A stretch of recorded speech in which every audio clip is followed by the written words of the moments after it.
Hi friends, ఈ video skip చేయకుండా చూడండి. ఇళ్ల పట్టాల కోసం అప్లికేషన్ పెట్టుకున్న ప్రతి ఒక్కరు ఇక్కడ ఇచ్చిన లింక్ ఎలా చెక్ చేసుకోవాలో చూపిస్తాను. అది చెక్ చేసుకోవడం వల్ల మీకు ఒక చిన్న క్లారిటీ అయితే వస్తుంది ఫ్రెండ్స్. ఓకే, స్కిప్ చేయకుండా చూడండి. Hi friends, welcome to SK time news. ఇప్పుడు మనం తెలుసుకోబోయే న్యూస్ వచ్చి వైఎస్ఆర్ హౌసింగ్ ఇళ్ల పట్టాలకి అప్లికేషన్ పెట్టుకున్న వాళ్ళందరికీ చాలా మంది అయితే కామెంట్ చేస్తున్నారు ఫ్రెండ్స్. మేము ఇళ్ల పట్టాల అప్లికేషన్ పెట్టుకున్నాం, మాకు వస్తుందా రాదా, ఎలా చెక్ చేసుకోవాలి ఏంటి అని చాలా మంది అయితే కామెంట్ సెక్షన్లో కామెంట్ చేస్తున్నారు. ఇక్కడ ఏంటంటే ఆల్రెడీ ఈ 2020 తాలూకా లిస్ట్ అయితే ఇంకా ఫైనలైజ్ అయితే అవ్వలేదు ఫ్రెండ్స్. అదైతే మటు క్లారిటీగా చెప్పొచ్చు, ఎందుకంటే ఎక్కడ కూడా దానికి సంబంధించిన అప్డేట్స్ కానీ ఎక్కడ కూడా రిలీజ్ అయితే చేయడం జరగలేదు. కాకపోతే మనం ఒక విధంగా అయితే చెక్ చేసుకోవడానికి అవకాశం ఉంది. ఆ లింక్ అది నేను మీకు డిస్క్రిప్షన్లో ఇస్తాను. అది ఎలా అంటే కనుక గతంలో ఈ 2018, 19 అప్పట్లో లేకపోతే 17 కానీ 16 కానీ ఎప్పుడైనా ఇల్లు పొందిన వారు కానీ వేరే ఎవరైనా ఇళ్ల స్థలాలు పొందిన వాళ్ళు కానీ డ్వాక్రా హౌస్లు పొందిన కానీ వాళ్ళు కానీ గవర్నమెంట్ తరఫున ఎటువంటి లోన్లు తీసుకున్నా, ఇంటిపైన మీకు సబ్సిడీ లోన్స్ తీసుకున్నా, ఇల్లు కట్టుకుంటామని కానీ ఎలాంటి బెనిఫిట్స్ గవర్నమెంట్ తరఫున పొందినా కూడా వాళ్ళని అయితే లిస్టులోంచి తీసేస్తానని చెప్పడం జరిగింది. ఎలా అంటే ఆల్రెడీ వచ్చిన అప్లికేషన్స్ చాలా హెవీగా ఉన్నా కేవలం 25 లక్షల మందికి మాత్రమే ఇళ్ల పట్టాలు అందజేయనున్నారని చెప్పడం జరిగింది జగన్మోహన్ రెడ్డి గారు. అలాగే వాళ్ళలో అంతమందిని ఎలా డివైడ్ చేస్తారని అడిగినప్పుడు ఒక ప్రెస్ మీట్లో అయితే ఆయన చెప్పడం జరిగింది.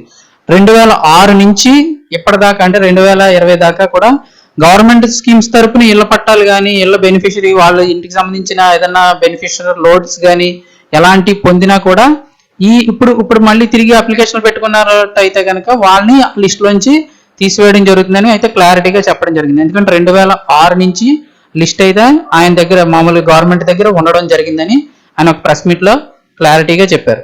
ఎందుకంటే కొంతమంది డ్వాక్రా తరపున కానీ లేకపోతే ఇంకోటి కానీ అప్పట్లో ఇల్లు అయి తీసుకొని కొంతమంది అమ్ముకోవడం జరిగింది.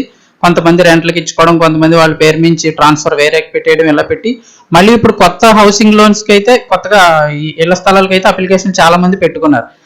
వాళ్ళకి మాత్రం రాకపోవడం 99% రాకపోవచ్చు. అది కూడా మనకి ఒక క్లారిటీగా ఎలా తెలుసుకోవాలనేది నేను డిస్క్రిప్షన్లో ఒక లింక్ ఇస్తున్నాను ఫ్రెండ్స్, బెనిఫిషరీ సెర్చ్ లింక్ ఇస్తున్నాను. లింక్ వచ్చి గూగుల్ క్రోమ్లోనే ఓపెన్ చేయడానికి ట్రై చేయండి, అందులో అయితే ఆగకుండా ఓపెన్ అవుతుంది. మళ్ళీ చెప్తున్నాను, లింక్ అయితే డిస్క్రిప్షన్లో ఇస్తున్నాను. ఓకే ఫ్రెండ్స్, వీడియో కింద డిస్క్రిప్షన్ ప్రెస్ చేసినట్లయితే లింక్ ఉంటుంది. అది ఎలా చెక్ చేసుకోవాలో కూడా మీకు ఒకసారి చూపిస్తాను. ఈ వీడియో స్కిప్ చేయకుండా చూడండి, మీకు క్లారిటీ వస్తుంది. ఓకే ఫ్రెండ్స్, ఈ వీడియో కనుక నచ్చినట్లయితే వెంటనే ఒక లైక్ చేయండి ఫ్రెండ్స్. అలాగే ఇప్పటిదాకా నా ఛానల్ సబ్స్క్రైబ్ చేయనట్లయితే వెంటనే సబ్స్క్రైబ్ చేసుకోండి. గవర్నమెంట్ సంబంధించిన ఏ అప్డేట్స్ వచ్చినా, అలాగే ఇప్పుడు ఇళ్ల పట్టాలకు సంబంధించి ఏ చిన్న అప్డేట్ వచ్చినా కూడా ఏమన్నా లిస్ట్ రిలీజ్ అయినా, ఒకవేళ వేరేగా ఎవరైనా ఏమన్నా అప్లికేషన్లు ఏమైనా పెట్టుకోవాలన్నా కూడా వెంటనే మన ఛానల్లో వీడియో అయితే నేను చేస్తాను. ఓకే ఫ్రెండ్స్, ఇళ్ల పట్టాలు పెట్టుకున్న కంపల్సరీ ప్రతి ఒక్కళ్ళు కూడా నా ఛానల్ సబ్స్క్రైబ్ చేసుకోండి ఫ్రెండ్స్. ఓకే, డిస్క్రిప్షన్లో ఉన్న లింక్ కనుక ఓపెన్ చేస్తే ఫ్రెండ్స్ మీకు ఇలా కనిపిస్తుంది.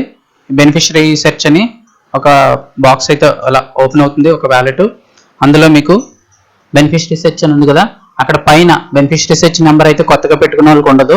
కింద మధ్యలో అయితే ఆధార్ కార్డ్, కింద అయితే కనుక రేషన్ కార్డ్ ద్వారా మీరు సెర్చ్ చేసుకోవచ్చు. లింక్ ఆల్రెడీ కొంతమంది చూసుండొచ్చు అని కూడా ఒకసారి చూసిన వాళ్ళు అయితే ఓకే, చూడలేని వాళ్ళు కానీ ఎవరైనా ఉంటే కనుక ఒకసారి చెక్ చేసుకోండి. ఇప్పుడు మనం అక్కడ ఆధార్ కార్డ్ నెంబర్ ఇచ్చినట్లయితే కనుక ఆధార్ కార్డ్ నెంబర్ ఇచ్చి సెర్చ్ చేస్తే నో డేటా ఫౌండ్ అని వస్తుంది కదా ఫ్రెండ్స్. నో డేటా ఫౌండ్ అని వస్తే గతంలో మీరు ఎక్కడ గవర్నమెంట్ తరఫున ఏ విధమైన బెనిఫిషరీ హౌసింగ్ సంబంధించి మీరు పొందలేదని అర్థం. వీళ్ళు కొత్తగా అప్లికేషన్ పెట్టుకున్న వాళ్ళకి వీళ్ళకి అవకాశం ఉంటుంది. ఇంకో రేషన్ కార్డు, ఇంకోటి కూడా మీకు ఆధార్ కార్డు టైప్ చేసి చూపిస్తున్నాను. నో డేటా ఫౌండ్ అని వచ్చిన ప్రతి ఒక్కరికి కూడా ఇల్లు రావడానికి అవకాశం ఉంటుంది, వాళ్ళని ఎలిజిబుల్ లిస్టులోకి తీసుకుంటారు.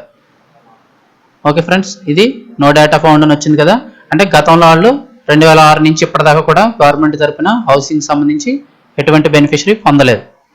ఇప్పుడు బెనిఫిషరీ లిస్ట్ ఉన్న వాళ్ళది ఎలా వస్తుందో కూడా చూపిస్తాను నేను. ఇది కూడా ఏంటంటే ఇందులో మళ్ళీ ఇన్కమ్ ట్యాక్స్ కట్టిన వాళ్ళని, 300 యూనిట్ కరెంట్స్ దాటిన వాళ్ళని కూడా తీసేస్తానని చెప్పడం అయితే జరిగింది ఫ్రెండ్స్. మిగతా వాళ్ళకి అయితే 99% అవకాశం ఉంటుంది. ఒకవేళ గతంలో ఎప్పుడైనా ఇల్లు పట్టాలు పొందినా, లేకపోతే వాళ్ళ పేరు మీద ఏదైనా హౌసింగ్ సంబంధించి ఇచ్చినా, అది ఒక బెనిఫిషరీ సెర్చ్ చేస్తాం కదా, వాళ్ళ డీటెయిల్స్ అన్ని ఇలా వచ్చేస్తాయి. మీకు గనక మీరు మీ ఆధార్ కార్డు కానీ రేషన్ కార్డు కానీ కొట్టినప్పుడు ఇలా డీటెయిల్స్ వస్తే కనుక మీకు 99% హౌస్ వచ్చే అవకాశం ఉండకపోవచ్చు ఫ్రెండ్స్. నో డేటా ఫౌండ్ అని వస్తే మీకు హౌస్ వచ్చే అవకాశం చాలా శాతం ఉంటుంది. ఇంకొక బెనిఫిషరీ ఐడి కూడా సెట్ చేస్తున్నాను, ఒకసారి చూడండి. ఆ డీటెయిల్స్ అయితే మీకు వస్తాయి. అలా డీటెయిల్స్ వచ్చినట్లయితే మీకు హౌస్ మళ్ళీ ఇప్పుడు కొత్తగా పెట్టుకున్న హౌస్ అయితే వచ్చే అవకాశం చాలా శాతం తక్కువ, 90% రాకపోవచ్చు.